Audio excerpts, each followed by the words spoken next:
Ya, kabarin kalau udah mulai. Udah.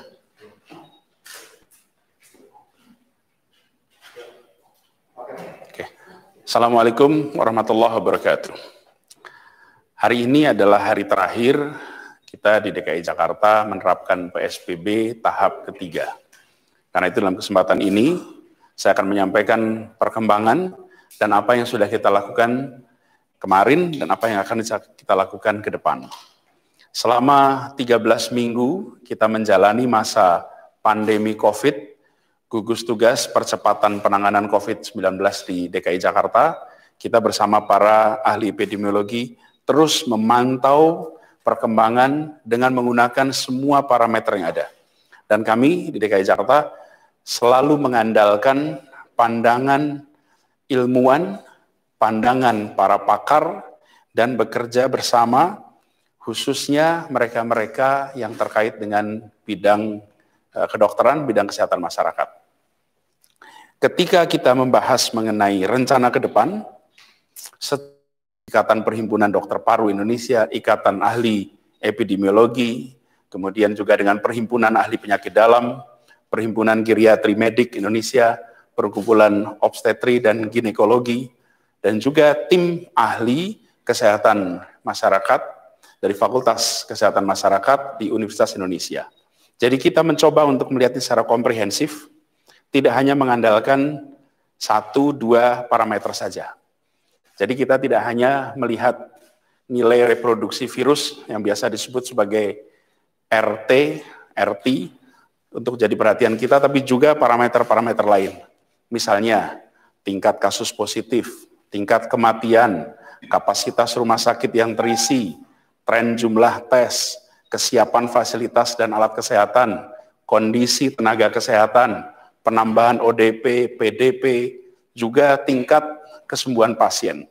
Jadi, parameternya selengkap mungkin, dan juga pemantauan dari semua parameter itu tidak hanya dilakukan di level provinsi atau level kota, tapi juga sampai level RW. Kita bahkan bisa memantau pola pergerakan kasus, tingkat klaster dan individu. Ini alhamdulillah salah satu kelebihan yang dimiliki oleh tim DKI, yaitu pada epidemiologi informatik, sehingga petugas-petugas kita mampu mendeteksi pergerakan penularan. Dan ini seperti berlomba, mendeteksi, memilah, mengisolasi, melakukan treatment, itu semua dilakukan dengan menggunakan data yang lengkap. Jadi, dari semua data itu, kita sampai kepada beberapa kesimpulan. Saya ingin sampaikan yang pertama, terkait dengan nilai RT atau reproduksi virus atau dalam wabah ini, yang alhamdulillah turun terus. Dan sampai dengan kemarin, per hari kemarin, nilai RT di Jakarta ada di angka 0,99. Parameter-parameter juga nanti akan terlihat menunjukkan angka yang baik. Sekarang saya ingin tunjukkan parameternya. Pertama, ini status RT per hari ini, 0,99. Tapi kita ini bergerak agak panjang. Di bulan Maret, angka kita 4. Sekitar 4, kemudian kita mulai melakukan pembatasan. Penutupan sekolah, tempat wisata, car free day, kantor-kantor, panggilan untuk bekerja di rumah, dimulai di pertengahan Maret ini. 16 Maret sekolah tutup, work from home dimulai, seluruh fasilitas-fasilitas publik tutup, itu 16 Maret. Dan apa yang terjadi? Mengalami penurunan yang sangat drastis. Ini dilakukan sebelum PSBB.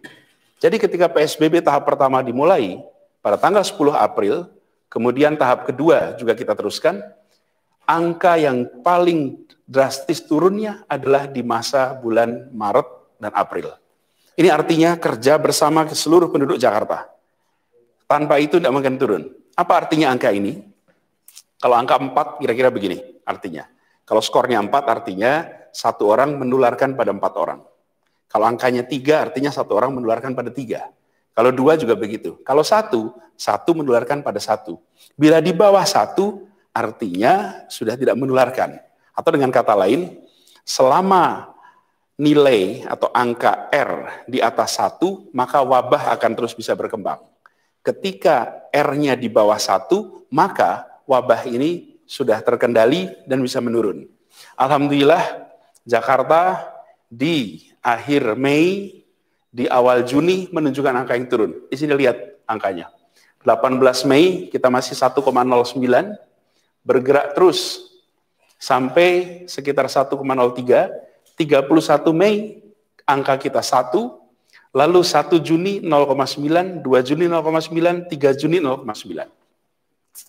Ini adalah kerja kita semua yang membuat angka ini bisa turun. Jadi dari angka ini, Jakarta menunjukkan tanda yang positif. Tapi ini belum selesai, karena kita tidak mau menggunakan hanya satu ukuran. Kita coba yang berikutnya. Ini adalah indikator pembatasan sosial. Jadi kalau kita lihat para pakar itu membagi dalam 3 tingkatan nilai berdasarkan kriteria, 1 kriteria epidemiologi, 2 kesehatan publik, 3 fasilitas kesehatan. Dan pembatasan sosial itu baru bisa dilonggarkan ketika angkanya di atas 70. Selama Maret sampai dengan pertengahan Mei, angka DKI itu di bawah 70. Kita merah, bergerak kuning, dan akhirnya Alhamdulillah 2 minggu terakhir angkanya menunjukkan angka yang positif. Dalam artian hijau. Nah, kita lihat gambarnya di sini. Jadi 3 kelompok, epidemiologi, kesehatan publik, fasilitas kesehatan. Dari ini, maka kita akan bisa menyaksikan skornya. Ini disusun oleh tim dari Fakultas Kesehatan Masyarakat Universitas Indonesia, dipimpin oleh Dr. Pandu Riono dan kawan-kawan. Mereka menyusun ini dan memperhatikan satu persatu seluruh variabel. Data yang ada di DKI Jakarta kita berikan selengkap-lengkapnya. Dan mereka mengabarkan apa adanya, sesuai dengan kenyataan yang ada. Hasilnya kemudian muncul. Ada unsur tren PDP, tren kasus positif, tren kematian, tren jumlah tes PCR, proporsi di rumah, proporsi jumlah ventilator, jumlah APD. Dari itu semua muncul 3 skor. Epidemiologi, kita skornya 75. Kesehatan publik, skornya 70. Fasilitas kesehatan, alhamdulillah, berkat pembangunan sistem yang kita lakukan untuk antisipasi COVID dalam 3 bulan ini, skor kita 100. Dari ini semua, total skornya adalah 76. Dan dengan total skor 76 itu, artinya pembatasan sosial dapat mulai dilonggarkan. Ini arti dari skor itu. Bila nilainya 70, di atas 70 artinya pembatasan sosial dapat mulai dilonggarkan secara bertahap, tapi tetap waspada terhadap potensi lonjakan kasus. Jadi, kalau kita melihat ini, maka Jakarta sudah bisa bergerak menuju fase pelonggaran. Ini kesimpulan dari slide ini. Kemudian saya ingin tunjukkan juga bagaimana Jakarta dalam konteks Indonesia. Kita lihat sekarang kasus positif di Jakarta. Ini tren kasus positif per tanggal 3 Juni. Warna merah adalah data kasus positif harian seluruh Indonesia. Warna biru adalah kasus harian di luar Jakarta. Dan warna hijau adalah di Jakarta. Dari sini kita melihat bahwa di Jakarta, alhamdulillah sudah mulai melandai. Ini dimulai mulai landai, puncak kita itu pertengahan April, kemudian mulai melandai hingga sekarang. Melihat grafik ini, Jakarta mulai terkendali. Saya ingin tunjukkan satu lagi. Jumlah kematian harian. Jakarta angkanya sempat naik cukup tinggi. Ini kalau kita lihat di sini lagi, yang warna merah adalah seluruh Indonesia, warna biru adalah tren kematian di luar Jakarta, dan warna hijau adalah tren kematian di Jakarta. Apa yang terjadi? Kita saksikan di Jakarta, di pertengahan April kita sampai pada puncak-puncak banyaknya kematian, turun kemudian. Dan sekarang ini Jakarta amat berbeda dengan tren yang ada di seluruh Indonesia.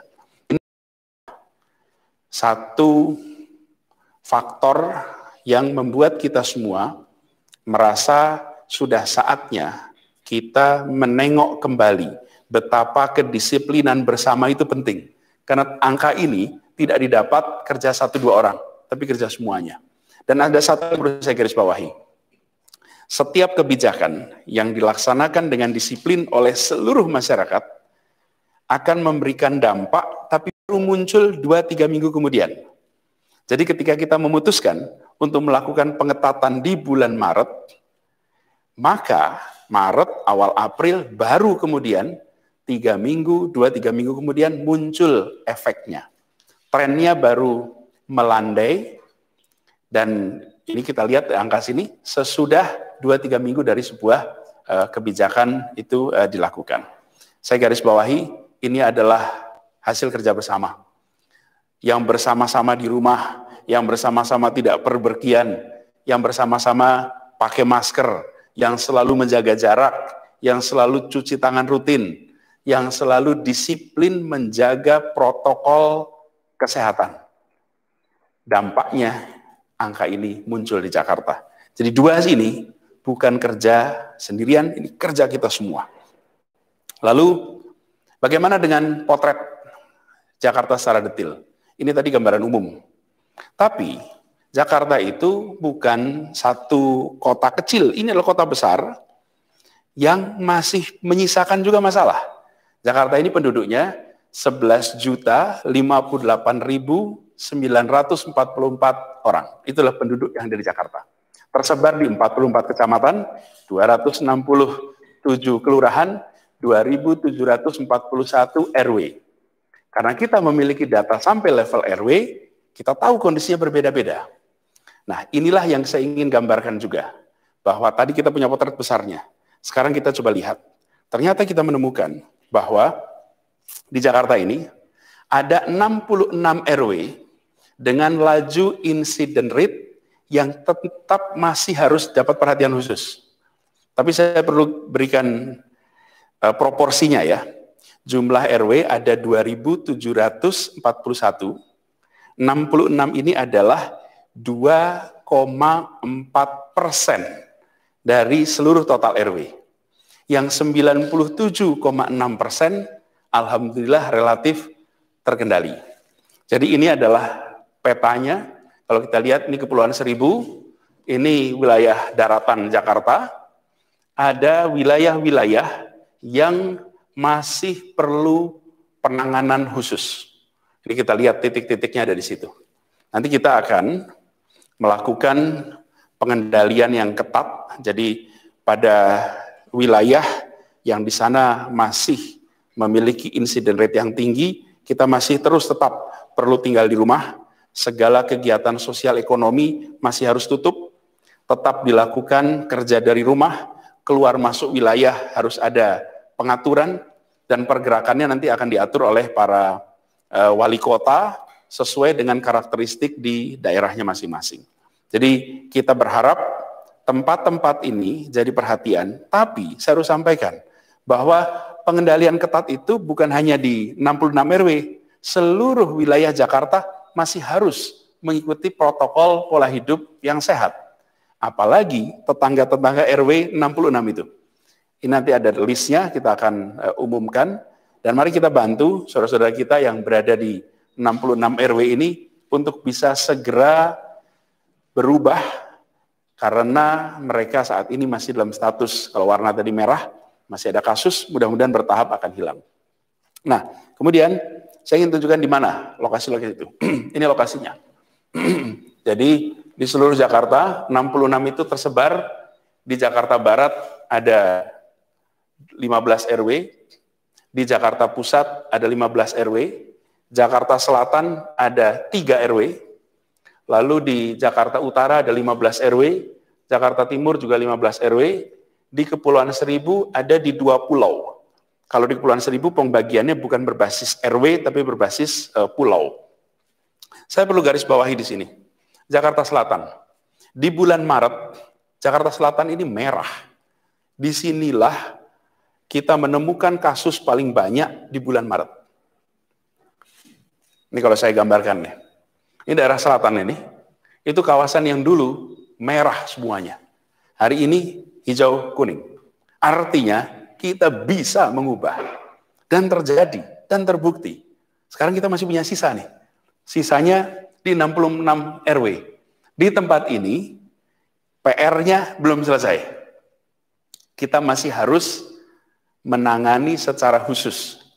Jadi, kalau kita lihat kerja jutaan warga di Jakarta, ini berhasil mengubah tempat-tempat yang semula warnanya merah menjadi kuning dan hijau. Tapi kita juga masih punya PR nih. Beberapa lokasi-lokasi yang saya sebutkan di sini yang masih perlu dapat perhatian.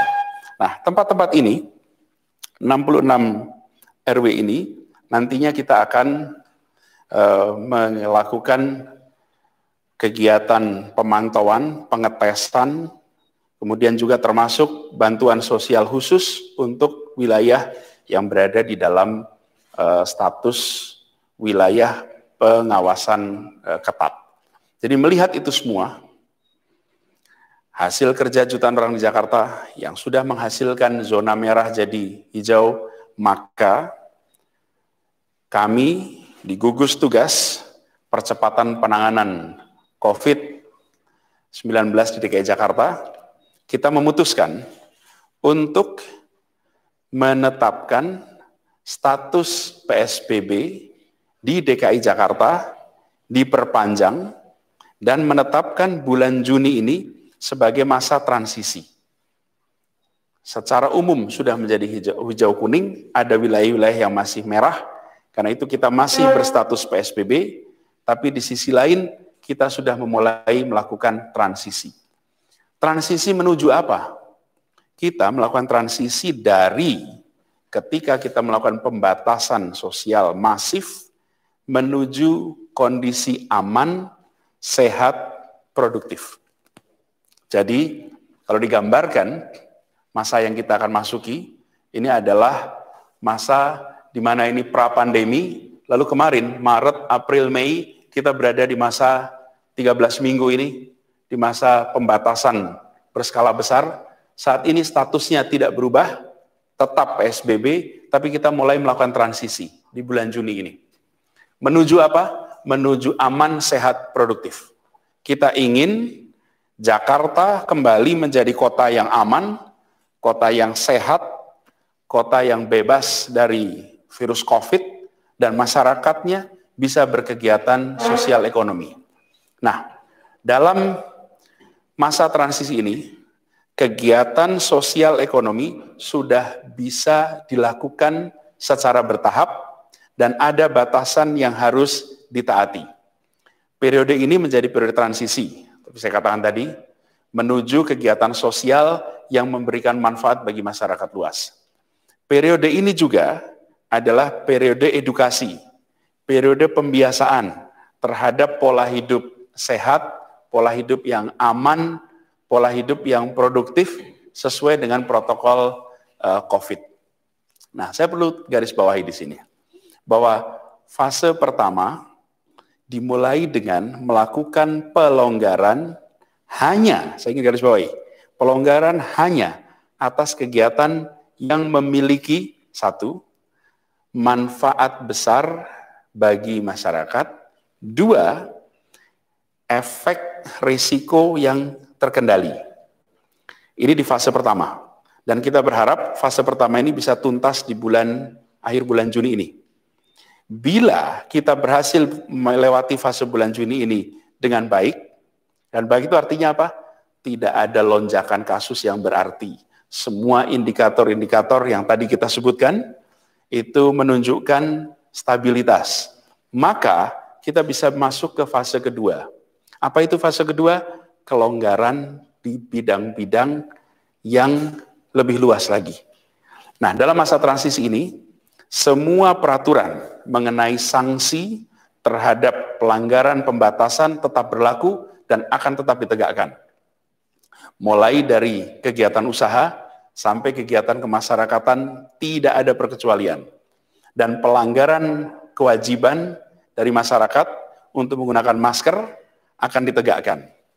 Jadi saya perlu ingatkan loh sekalian, ini fase transisi. Coba kita perhatikan, 3 bulan yang lalu, 3 Maret, ada 2 kasus positif di Jakarta. Ini 3 bulan lalu. Sekarang kita tanggal 4 Juni, 3 bulan kemudian, selama 3 bulan ini, ada 7.623 kasus positif COVID. 523 orang meninggal dengan konfirmasi positif COVID. Ada 2.562 orang yang dimakamkan dengan prosedur COVID. Tapi juga ada 2.586 orang yang dinyatakan sembuh. Dan selama 3 bulan ini, kegiatan sosial terhambat, kegiatan perekonomian terhambat, perdagangan terhambat. Sekarang kita masuk fase transisi. Jangan ini berulang. Jangan kita sampai kembali lagi. Bila kita tidak disiplin, bila pusat perbelanjaan dibuka secara bebas tanpa protokol kesehatan, bila restoran dibuat penuh karena ingin kejar keuntungan, bila perkantoran memaksakan untuk semua orang masuk bersamaan, mengejar target, bila ibadah massal dilakukan secara masif, terjadi kerumunan tanpa jarak aman, maka konsekuensinya kita bisa menyaksikan lonjakan kasus seakan kita kembali ke bulan-bulan sebelumnya. Dan bila itu sampai terjadi, maka Pemprov DKI Jakarta, gugus tugas DKI Jakarta tidak akan ragu, tidak menunda untuk menggunakan kewenangannya, menghentikan kegiatan sosial ekonomi di masa transisi ini.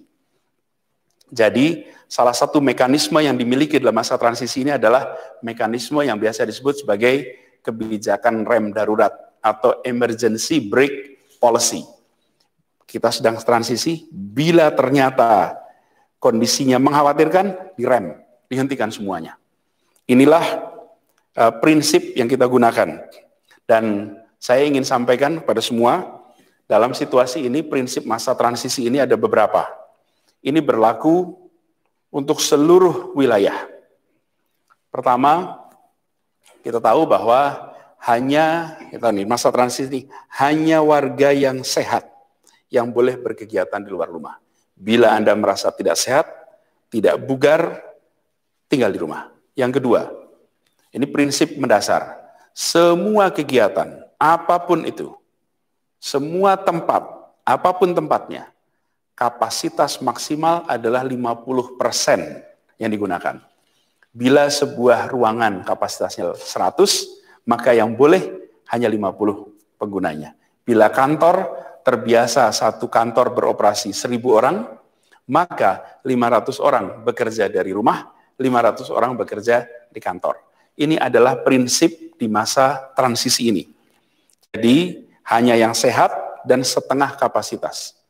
Nanti saya akan jelaskan secara detailnya.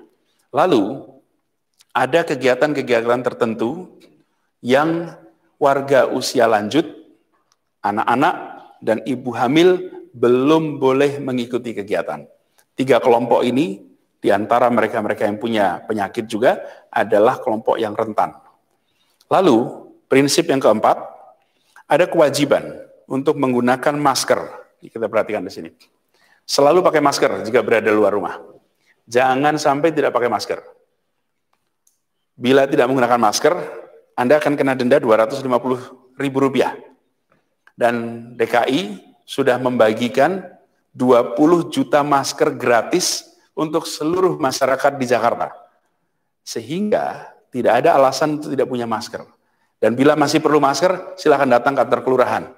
Kantor-kantor kelurahan kita siap dengan masker yang bisa diambil secara cuma-cuma. Lalu, jaga jarak aman. Satu orang 1 meter jarak amannya. Cuci tangan dengan sabun secara rutin, terapkan etika batuk dan bersin. Jadi ini adalah prinsip umum yang harus kita taati selama masa transisi ini.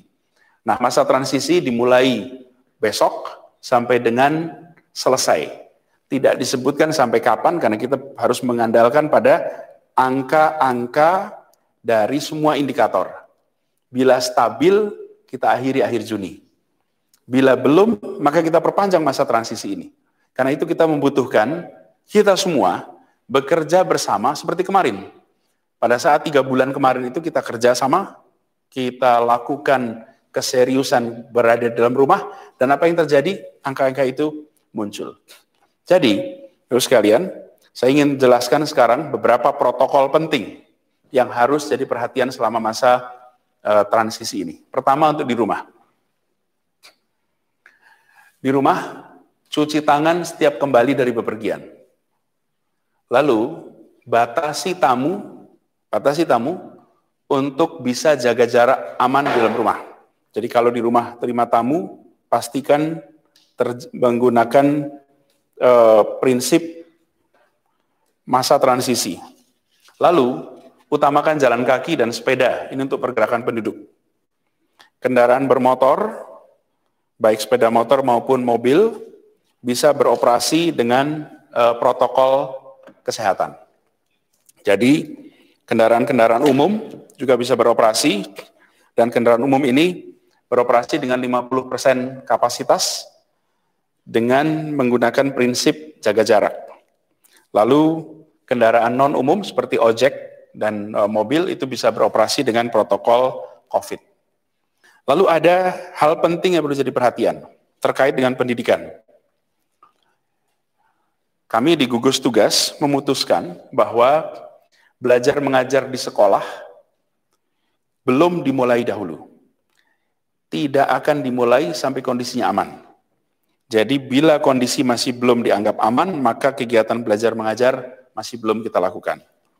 Ini catatannya, tahun ajaran baru memang dimulai tanggal 13, tapi itu adalah kalender akademik, bukan berarti kegiatan belajar di sekolah. Jadi tanggal 13 Juli, bisa jadi kita masih tetap belajar di rumah. Karena itu jangan sampai ada yang menganggap tahun ajaran itu sama dengan belajar di sekolah. Ini dua hal yang berbeda. Karena siklus tahun ajaran itu terkait dengan kegiatan belajar mengajar baik di rumah maupun di sekolah. Lalu kegiatan sosial ekonomi prinsipnya sama. Jumlah peserta harus 50% dari kapasitas. Harus ada jarak aman 1 meter dan harus ada tempat cuci tangan. Lalu, untuk perkantoran. Untuk perkantoran, proporsi karyawan yang bekerja di kantor adalah separuh dari seluruh karyawan. 50% lainnya tetap bekerja di rumah. Pengaturannya diatur oleh masing-masing kantor. Dan dari 50% yang bekerja, kita mengharuskan dibagi sekurang-kurangnya 2 shift. Jadi 50% bekerja di kantor, dari mereka yang 50% dibagi minimal 2 shift. 2 shift apa? 2 shift jam kerjanya. Dan ada yang mulai misalnya, ini sebagai ilustrasi ya, bukan aturannya, ilustrasi. Separuh dimulai jam 7 pagi, separuh dimulai jam 9 pagi. Supaya apa? Kedatangannya, masa istirahatnya, kepulangannya, jumlahnya tidak terlalu banyak. Apalagi bagi gedung-gedung yang jumlah lantainya itu di atas 4 lantai. Potensi kepadatan menggunakan lift, antrian lift menjadi tinggi bila semua kantor masuk di jam yang sama, semua karyawan masuk di jam yang sama. Karena itu harus dipisah minimal 2 kelompok. Jadi misalnya yang jam 7 masuknya istirahatnya nanti jam 11. Sementara yang masuknya jam 9 mungkin istirahatnya jam setengah 1. Karena itu saat makan siang pun tidak terjadi penumpukan. Intinya adalah separuh kapasitas, jaga jarak aman, karena itu semua rekayasa atas pergerakan orang dibuat agar bisa mencapai tujuan itu. Jadi detailnya nanti akan ada di peraturan, tapi prinsipnya adalah kita memastikan semua pergerakan orang tidak meningkatkan risiko penularan. Lalu ini adalah detail pembukaan tiap-tiap kegiatan di masa transisi ini. Jadi ini jadwal pembukaan masa transisi fase 1. Tempat dan kegiatan ini ada daftarnya. 11 sektor yang selama ini sudah diizinkan bisa beroperasi. Yang sekarang ditambahkan di masa transisi ini ada beberapa. Pertama, kalau kita lihat di sini, tempat dan kegiatan ibadah. Kegiatan keagamaan sudah bisa dimulai pada pekan pertama. Ini adalah pekan pertama. Jadi kalau kita lihat di sini, saya besarkan sedikit supaya bisa lebih terlihat. Ini ada 4 pekan. Pekan pertama Juni, pekan kedua, pekan ketiga, pekan keempat. Ada hari kerja, Senin sampai Jumat, lalu ada hari akhir pekan, Sabtu dan Minggu. Kita membagi kegiatan-kegiatan ini berdasarkan urutan pengendalian pergerakan penduduk. Jadi kalau kita lihat, mulai besok, kegiatan beribadah sudah bisa mulai dilakukan. Jadi, masjid, musola, kemudian gereja, vihara, pura, kemudian kelenteng, semua sudah mulai bisa membuka, tapi hanya untuk kegiatan rutin. Nanti saya akan jelaskan detailnya. Mulainya besok. Dan harus mengikuti prinsip protokol kesehatan. Ini untuk rumah ibadah, saya perlu sampaikan bahwa nomor 1, jumlah peserta kegiatan ibadah maksimal 50%. Jadi bila dalam ruangan, maka dalam ruangan itu maksimal 50%. Kalau kapasitasnya 200, maka hanya boleh 100. Lalu yang kedua, harus ada jarak aman 1 meter antar orang, sehingga tidak terjadi potensi interaksi. Lalu sebelum kegiatan dimulai dan sesudah kegiatan dimulai harus ada proses pembersihan di tempat itu menggunakan disinfektan. Dan ini hanya untuk digunakan kegiatan ibadah rutin. Di luar kegiatan ibadah rutin, maka rumah ibadah harus ditutup dulu. Tidak dibuka sepanjang waktu. Jadi misalnya dibuka 1 jam sebelumnya dan ditutup 1 jam sesudahnya. Sesudah itu masih ditutup. Ini untuk menghindari potensi-potensi penularan. Lalu khusus bagi masjid dan musola, ini ada ketentuan bahwa tidak menggunakan karpet atau permadani, dan setiap jamaah harus membawa sajadah sendiri atau alat sholat sendiri. Dan ini diperlukan untuk memastikan bahwa tidak terjadi potensi penularan. Begitu juga dengan penitipan alas kaki. Alas kaki harus dibawa sendiri, karena itu siapkan tas untuk membawa alas kaki masuk ke dalam dan disimpan sendiri. Ini sama seperti bagi yang pernah merasakan berada di Makkah, Madinah, semua masjid di sana, ketika Anda masuk, maka sandal dibawa sendiri. Tempat meletakkan sandal, tempat menitipkan sepatu adalah tempat potensi berdesak-desakan. Padahal ini yang harus dihindari. Lalu di luar itu prinsip 1 meter jarak harus dijaga dengan baik. Nah ini akan bisa dimulai besok Jumat, karena itu saya meminta kepada semua pengelola rumah ibadah untuk segera melihat secara detail protokol COVID-19 agar ketika masyarakat mulai datang, kondisinya siap. Lalu yang kedua adalah kegiatan usaha dan tempat kerja. Perkantoran akan bisa dimulai pada hari Senin, tanggal 8 Juni, dengan kapasitas 50%.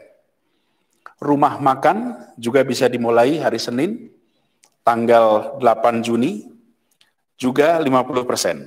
Ini rumah makan mandiri. Mandiri itu artinya terpisah, stand alone, bukan bagian dari pusat pertokoan.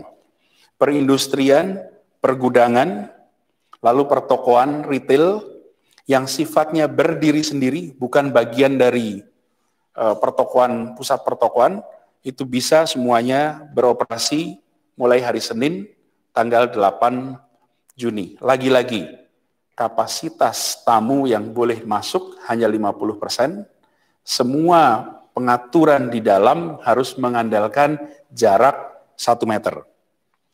Detailnya kita akan punya protokol untuk dikirimkan kepada semuanya. Adapun pusat perbelanjaan atau mall dan pasar yang non-pangan, karena kalau pasar yang pangan selama ini sudah buka, tapi pasar yang non-pangan baru bisa dimulai pada hari Senin tanggal 15 Juni. Senin 15 Juni baru pusat pertokoan, pasar-pasar mulai buka berkegiatan. Kemudian taman rekreasi baik indoor maupun outdoor itu baru bisa dimulai pada hari Sabtu Minggu tanggal 20-21 Juni.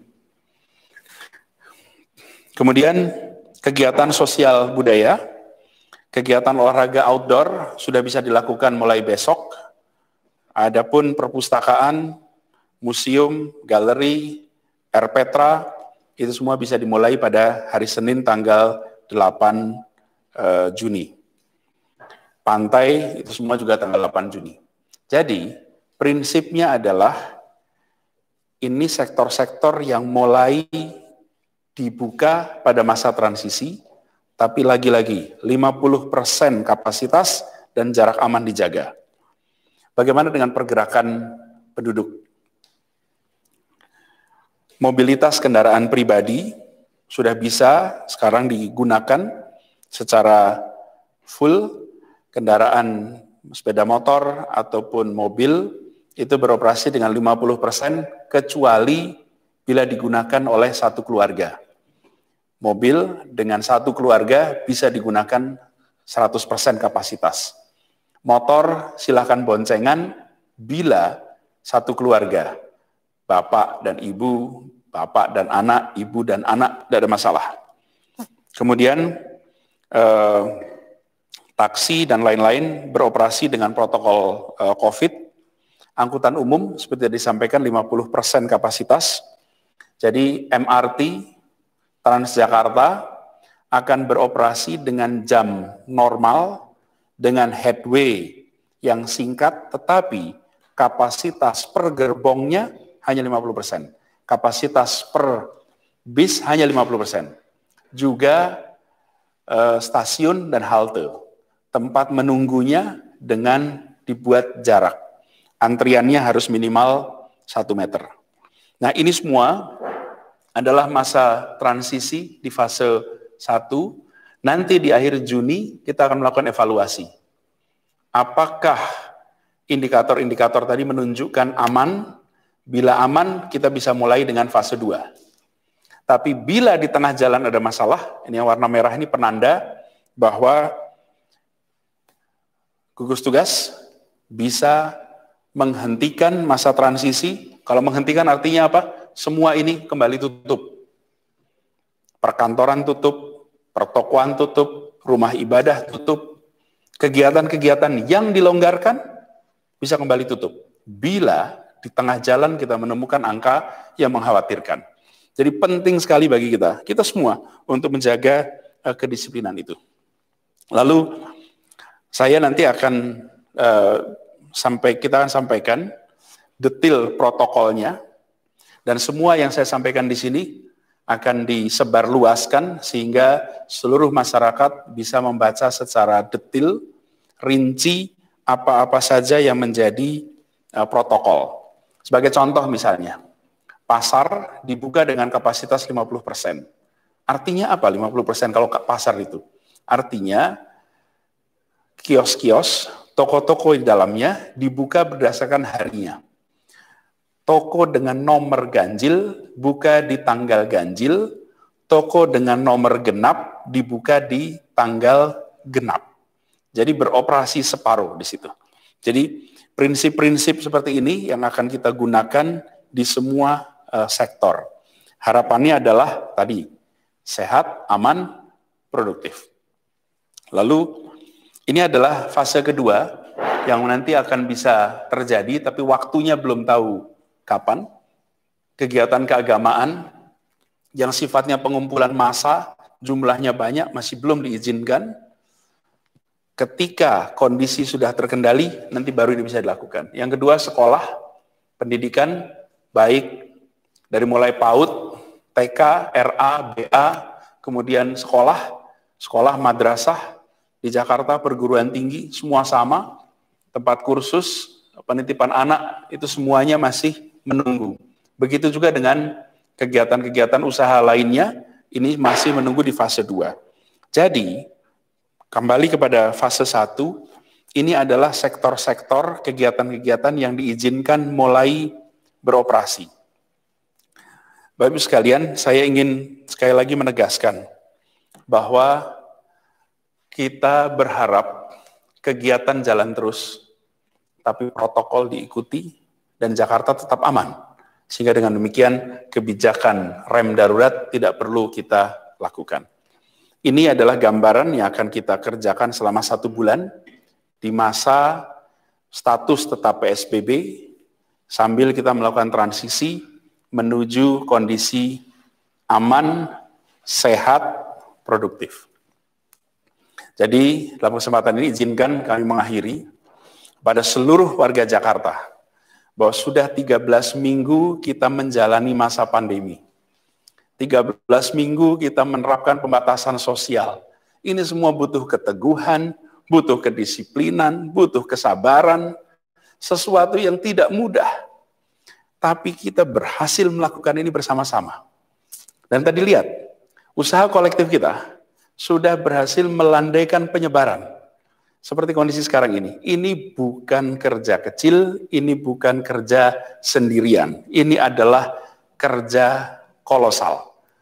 Dan bagi kita semua yang memilih untuk disiplin, kita semua yang melaksanakan semua peraturan PSBB, inilah pahlawan-pahlawan perjuangan melawan COVID-19. Kepada mereka kita sampaikan apresiasi. Kepada mereka kita sematkan tanda Anda pahlawan di dalam menghadapi COVID-19. Dan perjuangan ini tidak akan singkat. Ini belum selesai. Bapak Ibu sekalian, jangan anggap Jakarta sudah selesai. Belum. Ini baru transisi. Ketika kita sudah aman, sehat, produktif, saat itulah kita bisa mengatakan sudah sampai perjuangan itu.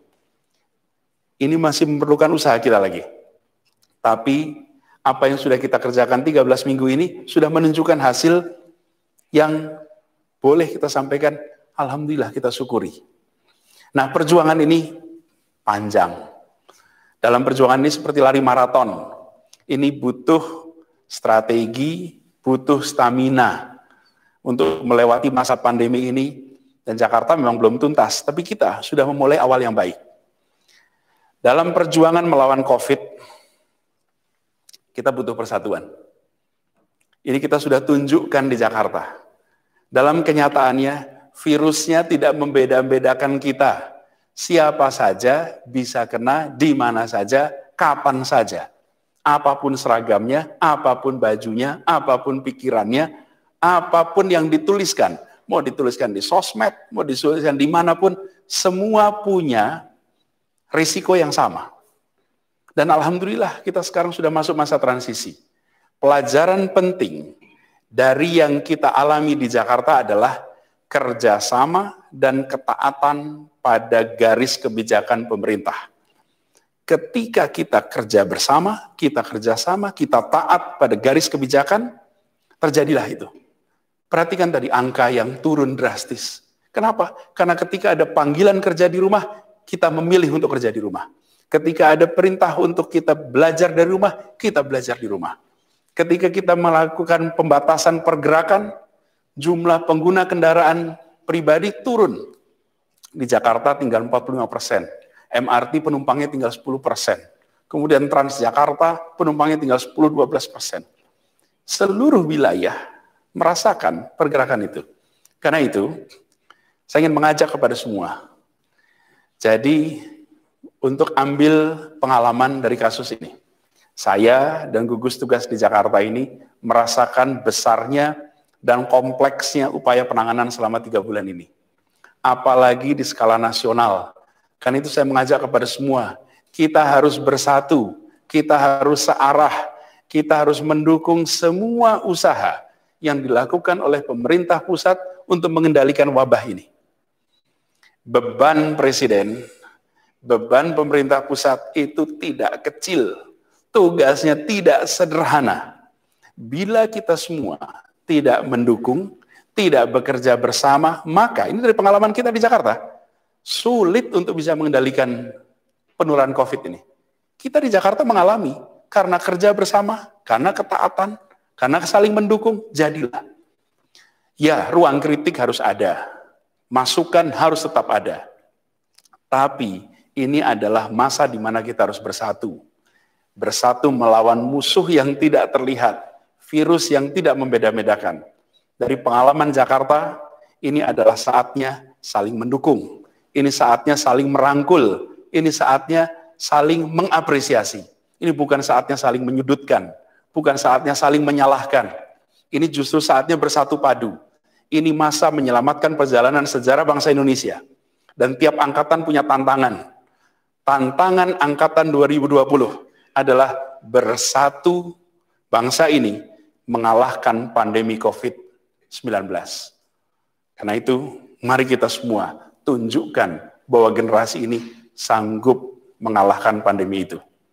Mari kita disiplin, jalankan PSBB di masa transisi, komitmen yang tinggi atas kedisiplinan, dukung semua yang dikerjakan pemerintah untuk menangani COVID-19 ini, saling mendukung di antara kita, insya Allah penyebaran wabah akan terus bisa kita tekan dan insya Allah akan bisa terus kita tuntaskan. Semoga Allah Subhanahu wa Ta'ala merahmati kota Jakarta dan melindungi kita semua. Terima kasih. Assalamualaikum warahmatullahi wabarakatuh.